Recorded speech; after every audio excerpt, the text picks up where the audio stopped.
Are we supposed to get rid of some parts of history for for humanity to progress? Because there's some parts of history that elicit emotions that sometimes hold people back. And we always want to preserve everything. And I always worry that certain things, maybe if we preserve them, they keep people back. Like, let's say you find out your father was a bad man. He was abusive. He was an alcoholic. Is that what you tell your children who maybe passed away? They don't know him. Do you want to tell them that to a point where they're like, my Opa used to drink and he used to, versus not telling them and just being like, your Opa was a really strong man, to try and inspire them that, I will become strong and great like my grandfather, which is not really true, but you're almost trying to hide the other parts, not because you don't want, not because you're lying, but because you're scared that if you tell them, it plants a seed that might haunt them. I'm thinking of two examples now in terms of very recent discussion. Yeah. One is a friend or a person that I know well that told me very specifically his grandfather was a bywoner, a landless person. And then they built up from there, and now he's a wealthy man. Yeah. So the moment you are able to transcend that bad start into something good, you are in a sense proud to tell it. Correct. You don't mind to tell it then. Correct. So you feel free of the risk. Yeah. Another instance is a story in our family.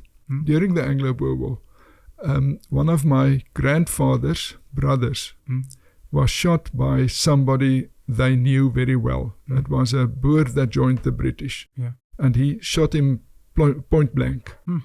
And they knew who it was, but they never told. Yeah.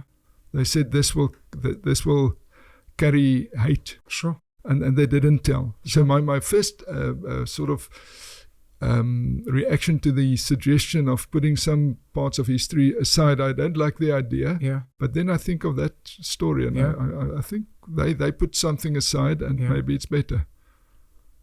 If we knew it was a Van der Merwe or whatever, maybe we would have carried that from generations. So it's just not there. What some of the stories I've heard, and I think this happened in Europe as well, is when certain families were fighting as a way of bringing peace. Even here in Africa, or in Southern Africa, you bring a son from your family, they bring a daughter from their family, and they have to get married, arranged marriage, to be like, look, if our children are going to marry, that's like the ultimate peace offering, because now we're family. Yeah, that's definitely a way. Yeah. There's a nice story with this thing of overcoming, where I don't know if it's real. I think it's fictional to sell a story. Two boys grow up with an alcoholic father. The one boy grows up to be really successful, very rich, great family, doesn't drink, very religious, good person in society. They ask him, what inspired you to become this way? And he says, it's because my father was an alcoholic and he was useless. Inspired me. The next boy grows up, alcoholic, drug abuser, abusive, he was addicted to alcohol and those things, drug user. He's abusive. And when they ask him, why did you end up like this? It's like, because my father was an alcoholic. And the story is obviously, it's up to you how to use whatever fuel, positive or negative, to turn out in life. The danger is always, to what I was saying about keeping out some history, the danger is always, you don't know what the outcome will be. Do you know that your mom slept with multiple men before she had you? You might carry that and it might scar you for the rest of your life. Or you might be like, look, even if my mom was called a slut or whatever you want to call her, I transcended that and I wanted to make my mom proud. That don't ever be ashamed of who you are. I'm your child and I don't want people to ever call you names. If ever they call you names, be like, look at what my son has become. It's tough. Yeah. We good to hit? Have we been hitting? We've been hitting, sir. Thank you. Meneer Carel Boshoff, I need to start off by apologizing because I wanted to call you Prof. And you're like, no, I'm not Prof. That's someone else. I'm Meneer. I'd like to thank you. I'd like to thank, earlier we had Joost Strydom for inviting us into your town, inviting us into the piece of history, very important history that you guys are building in real life. Because this is going to be mythical history people will be speaking about in the future. There's a gentleman I'd like you to tell us about, but before we speak about him, I'd like you to speak to us about Professor Carel Boshoff and his importance in this town that we're in of Orania, and how this town came to be. Yeah, that's a question. Prof. Carel Boshoff was my father, and he was a great man. Yeah. I loved him as a person, as a boy, as his son. Yeah. As with my mother, they were a team. They were a legendary team. He was something of a visionary. She was executing. She was really... That's a beautiful balance. Into that. They found a wonderful balance. They had a lot of fighting, as it goes. But they were part of an inner circle of people who discussed these kinds of questions, who addressed the questions of Afrikaners in South Africa as early as the 1970s. Yeah. It's on record that my father was at a synod. He was a theologian, and he was at an international synod in France in 1976 or 77, where he put it very bluntly that this segregation policy, minority rule in South Africa cannot survive. It's not. It's not possible. It's not sustainable. It's not sustainable. Yeah. Which was out of the ordinary at the time for a conservative Afrikaner. Yeah. But that was quite clear to him, and they were already hatching plans and strategies to address that thing. Yeah. And of course, they were not alone. It was a productive group of people, Dr. Chris Jooste, Meneer Dirk Viljoen, a lot of older generation people, and there was a generation of my own and some people in between who joined in this very adventurous undertaking, which ended up by the end of the 1980s in really looking into practical possibilities. Then Orania as a ghost town came our way, and we just reached for a next level. Sure. How did you guys, or how did he and Dr. Chris Jooste and Meneer Dirk? I refer to Dirk Viljoen. Yeah, they were a sort of trio. Yeah. How did they raise the funding? Were they rich? Did they have money? Come from a rich family? No one of them had money. In fact, they all came from poor families, relatively speaking. They were able to go and study. They were professional people. So they were definitely privileged in that sense. But nobody had access to much capital. They raised it. My mother sat down, and Frans de Klerk, one of my generation leaders in Orania at the moment, was a youngster in that office at the time when they were calling individuals, and they were raising the money in thousands of rands, not in tens of thousands or hundreds of thousands. Thousands of rands. They were raising. It was a lot of money still back then, but I mean, it's not whatever it costs to buy much, here. But it was a lot of money to scrape together. But there was a big network of people who was adapting to this kind of thinking. So they had somebody to call. They had even one of my aunts, my father's sister, was one of the first investors. She was at the point of retiring, and she decided to put funding into this project. That's belief. That is belief. Things we don't really have today. I mean, we see the Springboks winning the World Cup, and everyone says, we now believe. But it's almost short-lived. And you don't see it translate into real things. It's just for a few weeks. We won the World Cup, Rainbow Nation, but people don't take action after that. Yeah. One asks you why is that? Why had these symbols become shallow? Because they need to be deep. Maybe it's a structural thing. Maybe the structure of the South Africa that we have inherited from the past is not adapted to the challenges of the time to come. And that disjoint, we need to fix that. We need to bridge that gap between the South Africa that had been there and the one that is needed in the future. I love the complementary fashion of your father and your mother, and I think it's something to note for every visionary person, male or female, to say, look, if I'm a visionary, if I have ideas, I need to find, it could be your romantic partner, could be a business partner. I need to find someone that can complement me. I've met a lot of entrepreneurs who have said that over the years, when they look at their friends who are entrepreneurs and their wives who are entrepreneurs, it never lasted. The ones who were entrepreneurs and the wife had a profession, a teacher, a nurse, especially when business was bad, she would normally carry the family. And we don't speak much about those heroes. Do you think we still have good Afrikaner leaders? And in that same breath, I'd like to hear your thoughts on Meneer Hendrik, French for voet. Yeah. And a character like Meneer Paul Kruger. Yeah. Those were legendary characters. Paul Kruger is a myth. He is a myth. It's even difficult to think of him as a person with a life and with the ordinary problems which he obviously had. Yeah. Even Dr. Verwoerd, he's an interesting figure because he is so on the dark side of the moon at the moment. Yeah. He's so discredited at the moment. Although personally, and I'm family, he's my grandfather. He's your grandfather? He's my grandfather. So if we have problems with Verwoerd, we must start here by you. No, I'm kidding. No, that gives me another angle at it. And I have a right to have another angle as well. Correct. As being a descendant, yes. I can argue, listen, there's some other aspects as well. Yeah. That doesn't mean we're not critical about what went wrong in the past, even in that time as such. For example, I think he was what you could call a modernist who constructed a world according to plan and not negotiating the nuances of reality in difficult ways, maybe. That's one way of looking at what he's done and the ways that things went about. But I am under the impression that reading a lot about it, going into that part of history, there's still something to be said. There are still parts even of that history that could offer us something in seeking the way forward.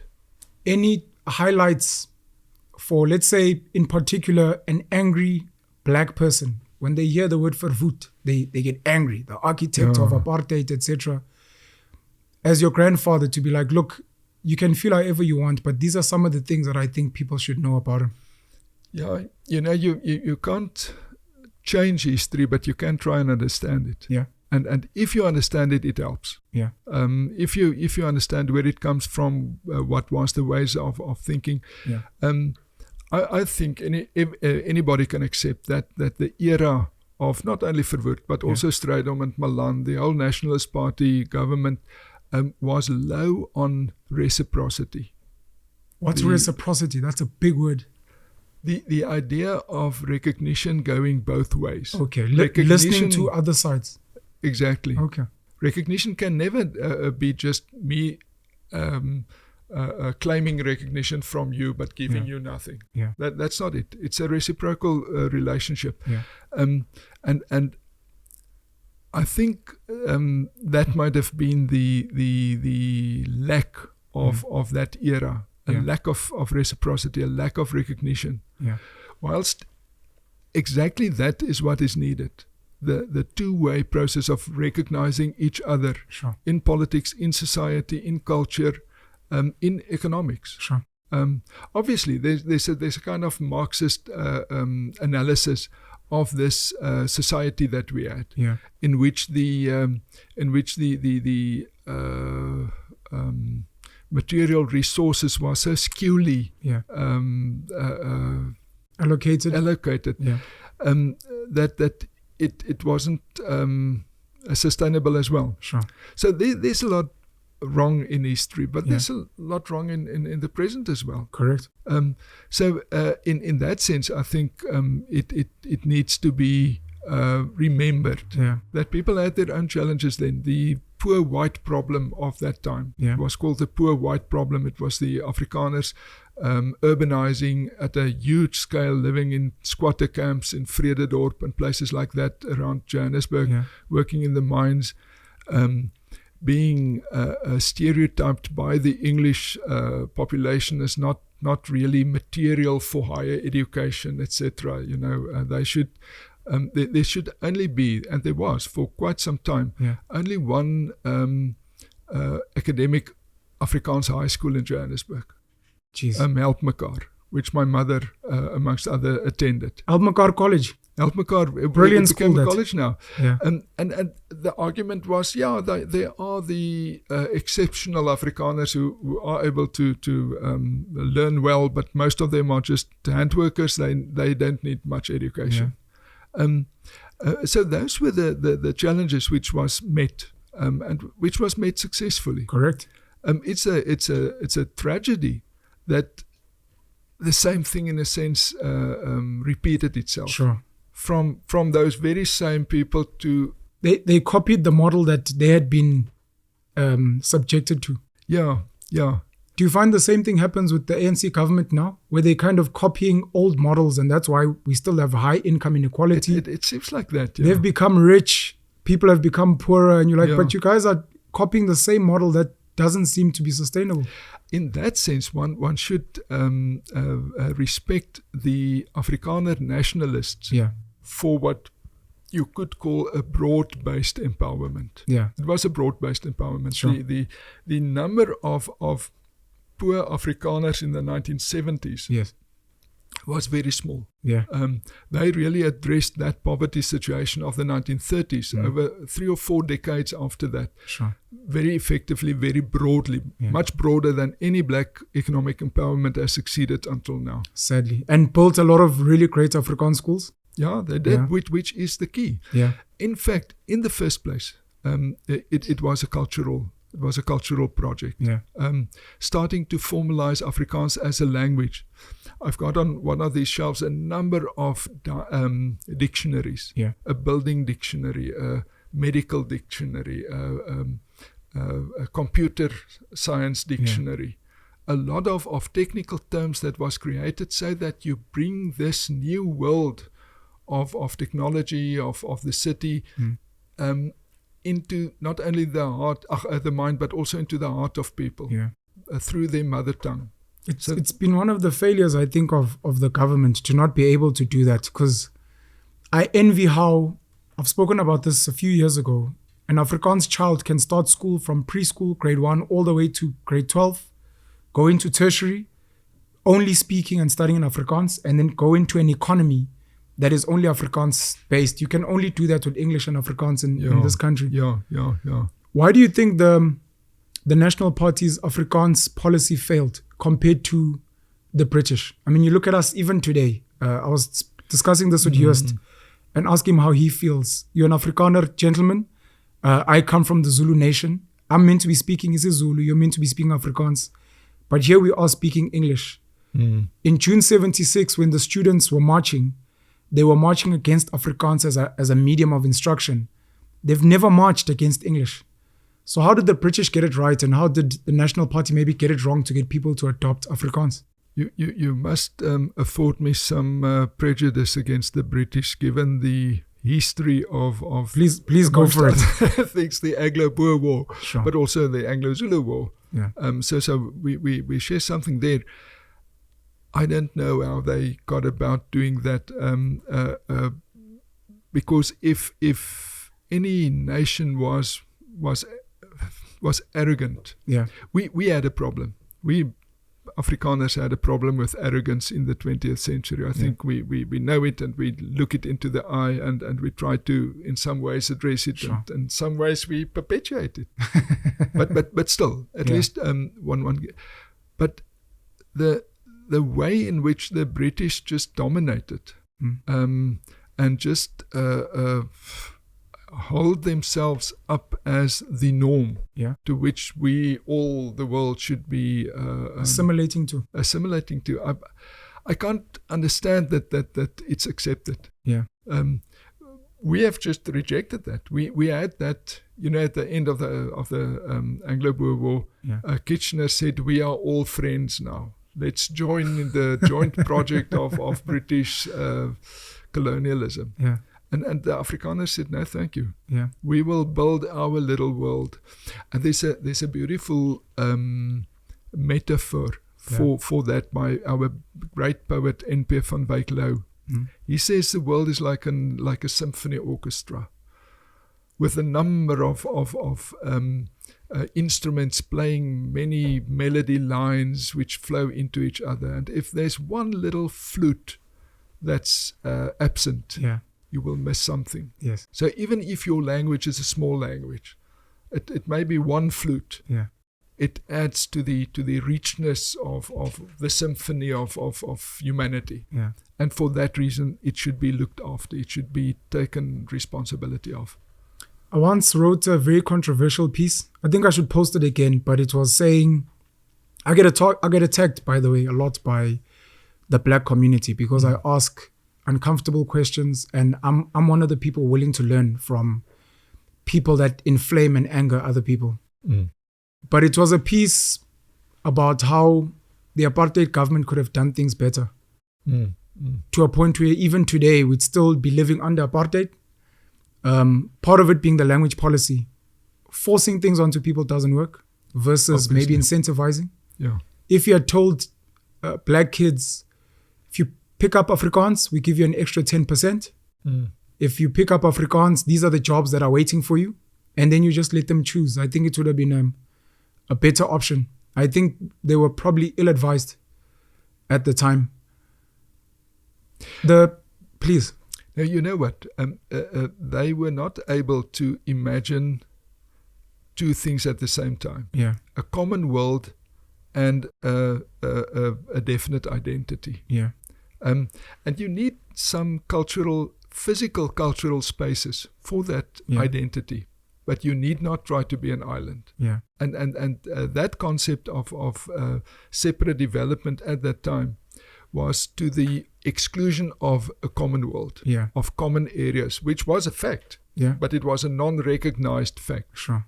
And that's where that imagination just fell short of addressing. But sorry, I interrupted you on that. No problem, sir. The apartheid government built a lot, industrialized a lot. Yeah. I think today a lot of Black people are starting to tone down on their anger. We're starting to increase on our anger of a Black government and how they're failing and they're destroying. I mean, I'm from Newcastle in KZN, and ISCO was a very big company. It was acquired by Metal. It's being destroyed now and it's closing down. We look at what's happening with Transnet. Obviously, Eskom, load shedding. I'm not sure how Sasol is doing, but maybe partly because of embargoes and sanctions. But the Afrikaner government was very imaginative, and people like Hendrik van der Bijl, very instrumental in industrializing the country. Where do you think we failed? And I mean, even with the success of Orania, how do we get great Afrikaner engineers, innovators to maybe come back and help us carry on building? Now we have to rebuild because things are destroyed, and to ensure that they transfer skills on non-Afrikaners to be like, look, whatever happened during apartheid happened, but we want to build this country with you. I believe the attitude amongst Afrikaners are extremely willing to share and to participate. And they had a cold shoulder for tens of years now, which is a tragedy because that's why we lost so many to other destinations in the world. Correct. I think the key has something to do with community responsibility, with identifying what you are doing, of really taking ownership of a project, even if it's ISCOR or Eskom or the old railways, which was an empowerment instrument for many families, of which I still know, whose children ranked highly in academic or professional circumstances, but that's where they came from, and that's that industry stabilized them and made it possible to go to new levels. So I would think the kind of South Africa that opens doors for the future is one in which we are a community of communities, and if that community logic and the energy that it unlocks becomes part of our daily lives and of our activities, new possibilities will open. Is the future of education private? You look at AfriForum and Solidariteit, they've built Soltech, brilliant skills training. You guys have a training college, very focused on hand skills. And it seems our government and maybe a big part of the black communities almost got that old Afrikaner idea of we just want to work in an office in front of a computer. But if government is not going to be building these skills institutions, is the future maybe looking into building private institutions? It seems to me that the state as a super institution is going down. Yeah. And I'm not saying there will not be any state anymore, but we are readjusting in many ways. And I think that privatization of key areas which we never imagined could be private is part of the future. So we are just adapting to circumstances, and it opens new possibilities. Yeah. Just the schools in Orania, which are also independent schools, are innovative in ways which you cannot imagine. Ways of using technology. Even when COVID came, it wasn't much of a issue because we were already geared for that. Yeah. So it brings challenges which may sometimes be difficult to meet because it's expensive and so on. But then again, it unlocks creative potential. I think we should be thinking beyond the state in the old sense of the word. We're not going back to a big state in South Africa. We should already be a community of communities. Being empowered. We have communities as partners elsewhere in South Africa as well. Yeah. Black communities, brown communities, white communities who are clicking into this logic. Yeah. And it unleashes potential that you wouldn't imagine was there. What have been some of your highlights watching Orania become what it's becoming? Would you guys consider franchising? If it was possible, but it's I don't know. There's something very unique about Orania. Yeah. The way in which it came about, the God smiled upon us many times. Yeah. My father was a good man, and he built stable relations with people all over the spectrum of politics, of faith communities, etc. Yeah. And that opened some space for Orania to take its form. So I think if we could build on that basis of respect, which is again offered and expected. Yes. That reciprocity. Reciprocity. Jeez. That's an important way of making possible what's happening. But this new what do you call it, faster growth that we are looking at the moment. Yeah. It's a wonderful thing. Yeah. It's a wonderful thing to have been working on it for 30 years, and it's as if every 3 or 4 years, you repeat what has taken you so long before. So part of my journey to Orania, selfishly, is learning. We should learn from best practice. I think it's what's built China into what it's become. Sending your people out there to go and figure out what are other people doing that is amazing. It's to come here and learn, build relationships, and to hopefully go back to especially the poorest communities in this country and be like, here's a community where if you're going to complain about money, everyone does things themselves. They roll up their sleeves, self-doen. The idea of creating like a perfect Orania model and then going around South Africa and then sharing this ideology of a community of communities and saying, guys, it took us 50 years to perfect it, but you guys can do it in 5-10 years. And that's what I mean by franchising. It's not necessarily to build mini Oranias, but to go and give people the blueprint and say, you can build your Orania on whatever cultural basis you want. If that was possible, one of the I would even say one of the prophets of Orania was a professor in economics. Yeah. And he took us through the steps of implementing the ora, the local currency. Currency, we don't call it like that, but the local money. Yeah. He said, if he had a choice, he would have put all his wisdom in a packet and give it to his son, but he can't. His son must learn his own lessons. Jeez. Even just implementing something like the Ura, that's possible. Yeah. Having, we started our cooperative bank, which is a big institution now. Yeah. Even nationally speaking, it's quite a substantial institution. It started off as a kind of stokvel. Yeah. And it became a credit co-op, and then it became a cooperative bank over time. But growing the systems, growing the trust, not losing money on bad debt, because people are honored. They just don't default on a loan at a community bank. Yeah. Those things take time to grow. It's an organic thing. It's not a mechanistic thing. You can't fast track it. You can't fast track it much. Yeah.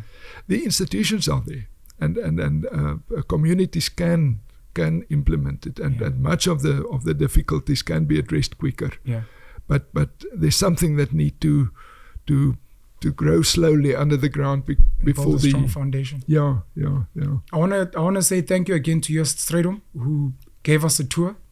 He showed us the OSK, which is your local cooperative financial institution / bank, and the history he gave. And I guess this is going to be my chance to copy his words.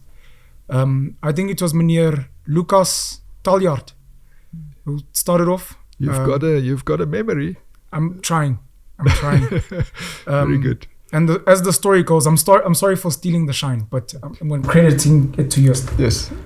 Who started off, look, the bank was far, and I think ABSA had a mobile branch here that would come through, and then later on they said it's not profitable. So he traveled far to bank, and he started offering the people of Orania the opportunity to be like, look, I can come in, I can check the money for you. Eventually it became, as you said, a stokvel. People needed to borrow money, etc. And then I think it was Tash Schumann came through as an actuary from the financial services industry. And then came and assisted to build what it is today. I think it's something very, very special. I want to mention Grameen Bank. I think it's from Bangladesh. Prof. Muhammad Yunus. He's won a Nobel Prize, micro lending. And to what you're saying about foundation. So what he did is he went and he found, we call them co-ops maybe today, but small groups, especially of women that were already trading. In the South African space, you can call them hawkers. Women that sell a plate of food, women that sell fruits and vegetables. And he came and he gave those little groups a little bit of money, micro lending. And because they trust each other and they know each other, they hold each other accountable. And he built $1 billion bank in micro lending, and he won a Nobel Prize. And it's beautiful to know that today, even the OSK is done over R1 billion in transactions. Which is something special, and I'm hoping it's something that especially the black community through stokvels, which are arguably collect about 55 billion rand a year. Wow. If they can learn from this and build from that foundation. That is already a foundation. That is already a foundation to build on. But one thing that we cannot afford is to lose more trust among people in South Africa. As a result of bad government or whatever. We cannot afford that. We should resist that losing of trust. We should build trust by ways of these interactions. I want to copy. I know you may not believe in it much. I want to copy some of these ideas because I think we can build a template. There's gonna have to be a lot of organic work either done or that already exists. For example, the Ura is like a voucher system that's built on people trusting each other. So it's this idea of we're going to create a voucher kwamashu in Durban. You guys already know each other. You go to the same church. We're going to give you this voucher system that's going to be for here. And then so that you guys can trade with each other and then look for other ones as well. We also copy it. We didn't think much as from scratch of the functioning systems. So no, copying is the way to go. And indigenizing. Getting the way in which it works in another community. But to have a follow-up generation, I'm already an inheritor of Orania. I was a youngster, a boy when we started, a young man with irresponsible dreams and ideals and so on. Time has done what it did. But there's a new generation of starry-eyed young people, Joost and a lot of friends, male and female, participating in what's happening in Orania. And that's what gives one. Man is not an island. Correct. You're part of something bigger. Correct. And if that's not so, you have reason to worry. But if that follow-up is there, wow, what a wonderful future. There's a gentleman, American billionaire called Peter Thiel. Mm-hmm. Myself and my partner at Tribal Media House, Tebogo Kibine, we love referencing him. He's got a book called 0 to 1, which is about building monopolies in business. It's a capitalist. But he speaks about the idea of finding a truth, something that you know to be true that other people disagree with you on. And on that trajectory, he speaks about the idea that if you want to be, for Mark Zuckerberg, who built Facebook and Meta today, he wanted to be the next Bill Gates. And it wasn't going to happen with him building a software company. Yeah. And the person who wants to be the next Mark Zuckerberg mustn't be building like a social network. Yeah. I think of the idea of like the next Orania, where some people might be thinking there's probably like an Afrikaans boy somewhere out there who's like a Prof. Carel Boshoff. And the next Orania might be started by like a little black Indian girl, not even in South Africa. Yeah. When you ask them what inspired this, they'll say, there's this place in South Africa. In the same way, Yanni Mouton, who started PSG, when they built Capitec, he referenced Grameen Bank all the way from Bangladesh. And that's the story of collaboration. I look at the Springboks, there's this, it's called Marvel Cinematic Universe, Marvel movies. Yeah. My boys know all about that. I know nothing. When you look at how many people around the world collaborate to build something special, I do think there's going to need to be some type of collaboration in future amongst like-minded people, borrowing ideas from the present, from the past, imagining some ideas for the future to create whatever the futuristic Orania is going to look like in the next space. And that's exciting for me. For people that may not know, what is popular about Paul Kruger? What do you like about Paul Kruger besides the Kruger Rand and Kruger store? No, he was a rock. He was a rock of a man. He stood his ground. He made something out of nothing. The people tracked into the Transvaal at that time. It was there was no order. He created order. He was a deeply religious person. That was the sources from which he could lay down order on people, and he was accessible.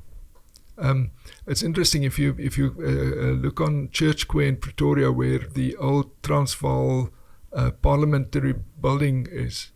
His office, government building, it was parliament and executive all together. His office was on the ground floor, just left to the entrance. Sure. And you would hold parliament in a certain sense, or hold court there on the stoep, by leaning out of his window and people coming on the steps, and they would discuss with him their problems, which was often very practical, and he gives his advice, and there it goes again. Oh, I've got a picture of a wonderful painting where he is in discussion with a group of Boere that is approaching him for some or other reason. That kind of accessibility, but thoroughness, slowness to a certain extent. But it's, as I say, it's like a rock. Brought in structure, deeply religious, very influential in the South African history and in the Afrikaner history as well. Yeah, you can build on that. Much of what has become South Africa was on a foundation that he... Of course, there's other historical figures as well. Any you'd like to mention? Well, we raise these so that whenever people are listening to us, they can hopefully be inspired to go and do their own research. I am limited in my historical knowledge. I would have liked, my father would have been able to call on examples from other indigenous peoples and indigenous leaders from the past. I'm not as knowledgeable regarding that. Another Boer leader was President Martinus Teunus Steyn of the Free State. He was a generation younger, and another kind of personality. But he was a good man. He was a strong-willed, principled man.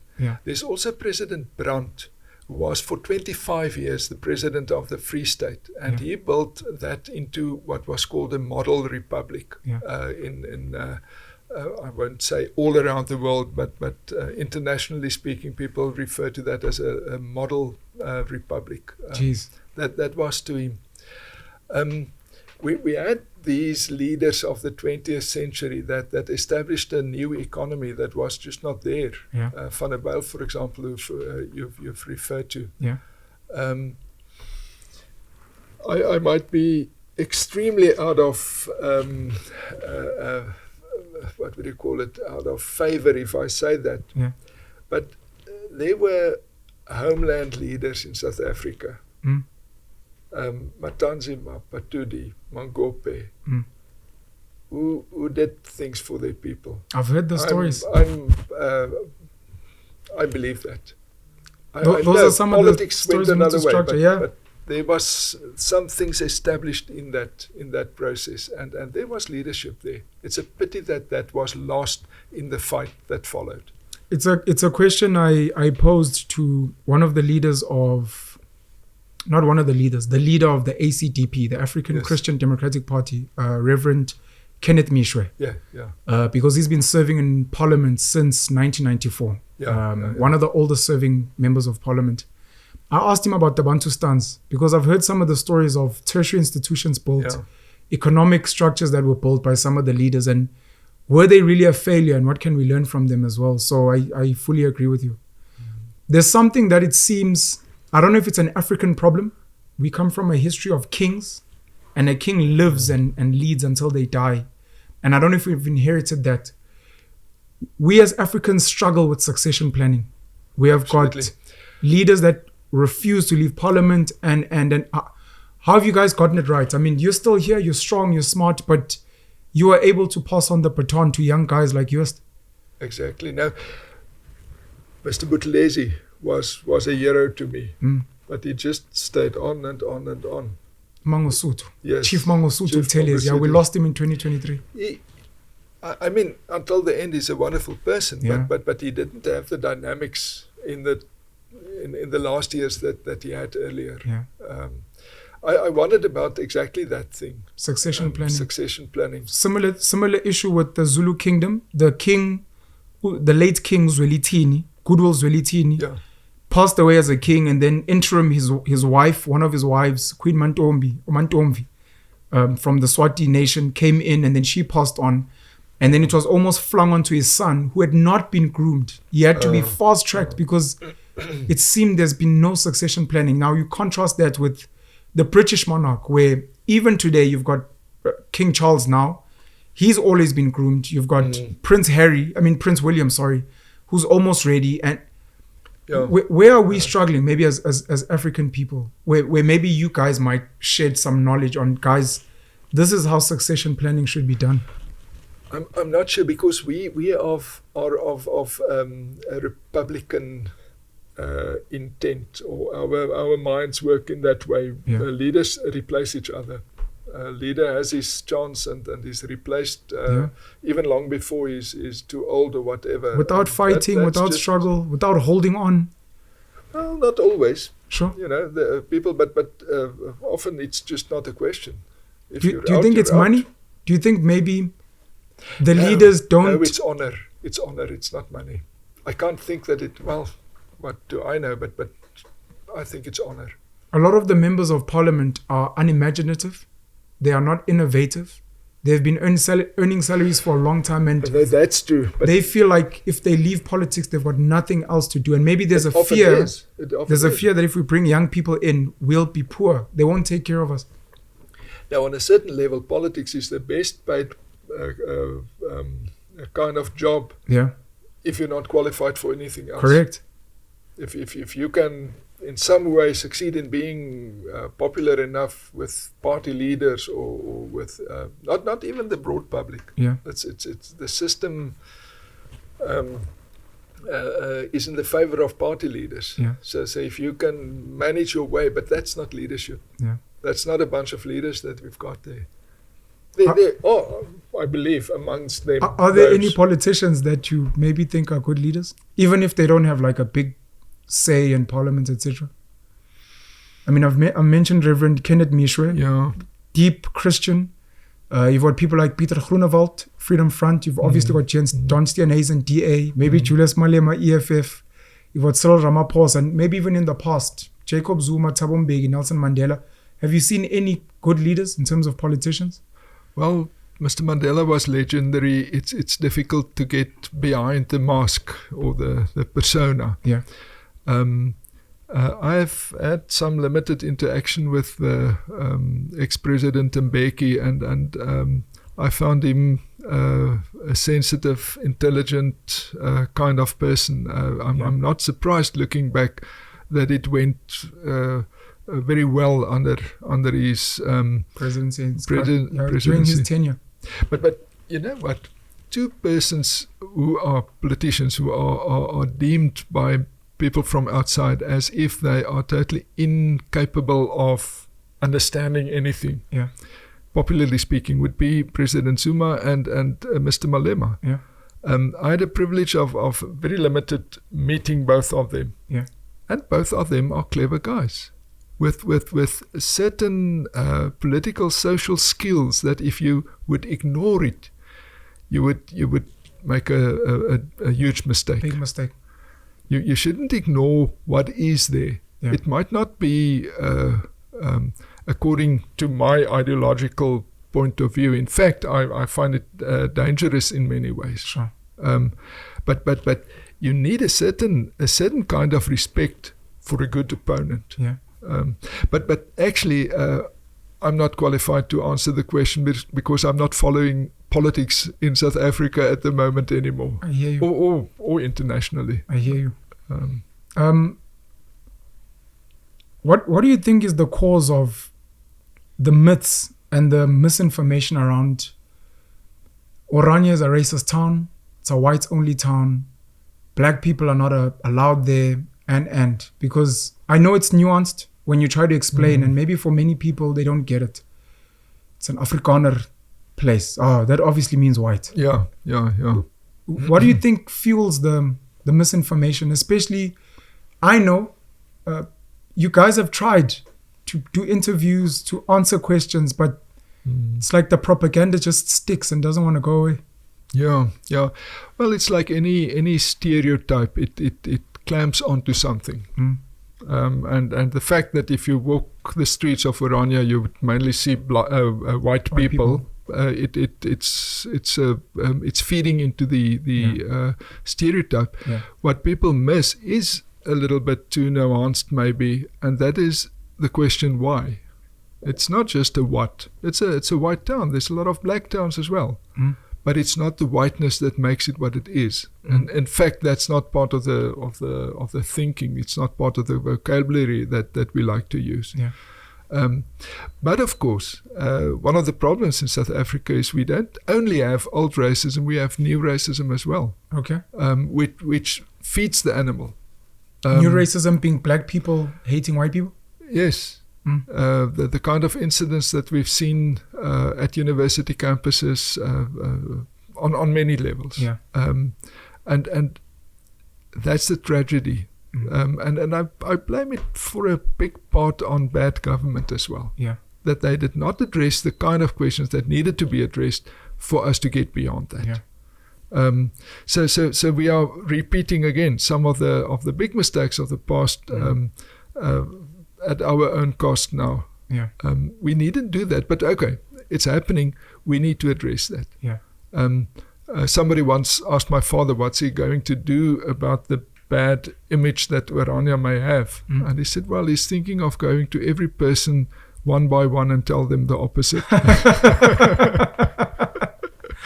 I spoke earlier about we might need to, or maybe the future is private skills institutions. Is it looking like the only Afrikaner institutions moving forward are going to be private? Because, I mean, you see this government is not really doing much to preserve the language. Yeah. It's almost doing the opposite. I mean, you've got people, I think, I stand to be corrected, he's the Premier of Gauteng, used to be the MEC of Education, Panyaza Lesufi. Yeah. They've said things like maybe Afrikaans needs to be removed and Yeah. No, we are going, I like the word independent even more than private. Okay. Because the private sphere is a sort of closed off sphere. Yeah. It's public, but it's independent. Yeah. It's not state dependent. It's Okay. not tax dependent. It's depending on participation. Yeah. Academia, where I sent my boy to, is being funded by me. But I would have been funding some university this year. Yeah. It could have been a public university, and I'm very glad I'm not funding a public university. I'm funding an independent institution in my own language where my children can study in a context that are culturally friendly and empowering for them, so that they could go out in the world. Not so that they could close off and come and live on a little island. Sure. So that they can participate in humanity. Yeah. That's where we need to go for, but we need to build it on a sense of identity, self-confidence, self-reliance, taking responsibility. Some tips, I don't know if you have any, for those of us who dream of building our own communities. How do we legally avoid tax? Because if we're trying to keep as much money away from a corrupt government, the one thing you want to do is make sure you're not giving them tax. Have the people of Orania found intelligent ways to minimize tax spend, maybe donating to non-profits or other things? Well, for one thing, we are not monetarily speaking rich. Okay. We don't have is that a trick stashes of tip? money. Yeah, it's something of a tip. Go into non-monetary economy. Bartering as an living example. well, bartering, producing for yourself, finding pleasure in other things than those that you could buy. Yeah. You needn't put everything through the cash nexus. Yeah. There's other ways to live. We've been living for thousands of years in other ways. Without money. When in you guys, sense, sorry. No, sorry, no. No, please finish. No, money in that sense. Yeah. Money as we use it now. Money is of course ancient, but it played different roles at different stages of our history. The aura when you guys transact, is there like VAT, tax? I know it's backed by the rand. Yeah, in the end, the transactions are of the same kind. VAT comes into it. But I'm sure there's ways that people succeed in transaction. Have you guys looked into cryptocurrencies? Yes. We have a D-Ura, which digital Ura. Digital Ura that is on your phone. It's an app that you can use. Yeah. It's partly still of the same network of transactions, but there is obviously there are possibilities of isolating such transactions at the point. We're not doing it at the moment, but the technological potential is there. Thank you. I fantasize about communities that are as least state dependent or working even with the state as possible. And one of the exciting projects you guys are doing is going off grid in terms of energy. Yeah. It's sad that we're doing it because it's a need now. It's not even for fun.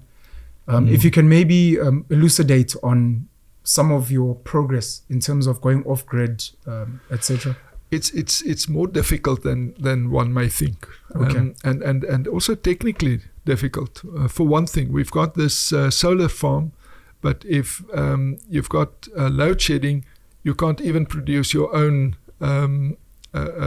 electricity for not having a base load to equalize whatever. Yeah. It's technical. It's beyond my understanding. Yeah.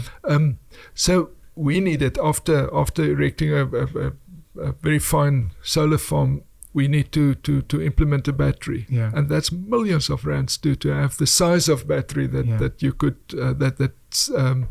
give you that base load. Yeah. But that's the next step, and we are going towards it. We are installing it in some time during the next months. Jeez, congrats. So we are getting there, Yeah. and we in a few years we will be exporting electricity. We Exporting yes, to the rest of us that are struggling. yeah. Are you looking into nuclear, maybe? Theoretically, it's not practically on the table yet, but Okay. those are possible. These what do you call it? The pebble bed. Yes, the small modular reactors. That's right. Yeah. It's such a beautiful model. Yeah. But that's a lot of capital. We pioneered this back in the day. These are some of the things the apartheid government was sort of doing, right? And then when the ANC government came in, which now I don't know if it's the ANC government or if it was the National Party government, someone almost was like, switch this thing off. Yeah. Maybe it's going to make them look good, or maybe the ANC government was like, we don't know what we're doing, and they shut it down. It just makes me sad because we were one of the leaders of nuclear technology in the world. Absolutely. Yeah. And the enriching of uranium, according to the South African system, was unique. Yeah. So I hear it's not my field, but Dr. Wally Grant, he was also one of the pioneers of this self-sufficiency thinking. He never lived in Orania, but some of his children and grandchildren lived here. Yeah. He was a pioneer of enriching uranium according to a technique that was not. He didn't copy somebody else. Yeah. His team worked out a unique system. Yeah. That's a kind of creativity that opened new horizons. And they were. It's that team's next generation that was working on the pebble bed technology, which is lost. The team's broken up. They joined other initiatives, etc., etc. We've lost so much talent to other nations. Yeah. When I look at least some of the nuclear work being done around the world, I think Egypt is going on nuclear energy as an example. Parts of the Middle East, I think parts of Europe, everywhere I hear some of these stories, apparently there are Afrikaners involved in building some of these spaces. Similar thing happens with mining, especially across the continent. Yeah. Everywhere you go where there are first world mines being built, there are Afrikaners involved. You wish these people could come back. And maybe the environment is not fertile, and we need to have that conversation. Yeah. It's wonderful having all these people all over the world, but there's something very material getting lost in the process. Yeah. That the Afrikaans word is samehang. Yeah. The integrating of interests and people and knowledge. That kind of harmony is lost. Yeah. And we pay a huge price to that. But I believe that initiatives like Orania may be a magnet to draw back some of that, not all of those talent and experience, and may unlock potential for this community of communities we strive to be. And I really hope, from my sake, specifically for the Black nation in South Africa, but including colored people, Indian people, and maybe many other white people and Afrikaners who don't like the story of Orania, who have issues. I hope they can learn and start understanding the vision and see how they can get involved and how we can collaborate and learn from each other. Everybody needn't like us. Sometimes we don't even like ourselves. But there is something here. Yeah. There is something here that's happening that we learn from, that other people could learn from, and about which we are not stingy. Yeah. We want to share. Thank you. Meneer Carel Boshoff, for bringing us into your space. Being here feels like I'm in a library. Some of the furniture even feels like a piece of history. It looks antique. I can only imagine how many of these books probably cannot be found in libraries anymore. That's true. And I hope there are people that are looking to take some of these books and put them online for future generations. But I just want to say thank you to yourself. Thank you to your father. Thank you to your mother. Thank you to the other men that were involved in building this place. I hope so many of us can actually take the time to remove our emotions where there are emotions and learn. Penuel, it's a great privilege to be engaging in this way. Yeah. I want to thank you for your visit to Orania, your whole team, the professional setup that you've put up here. it's remarkable. Yeah. And I will carry this visit with me in the years to come. Baie dankie meneer. Thank you for engaging us on the Penuel show. Good.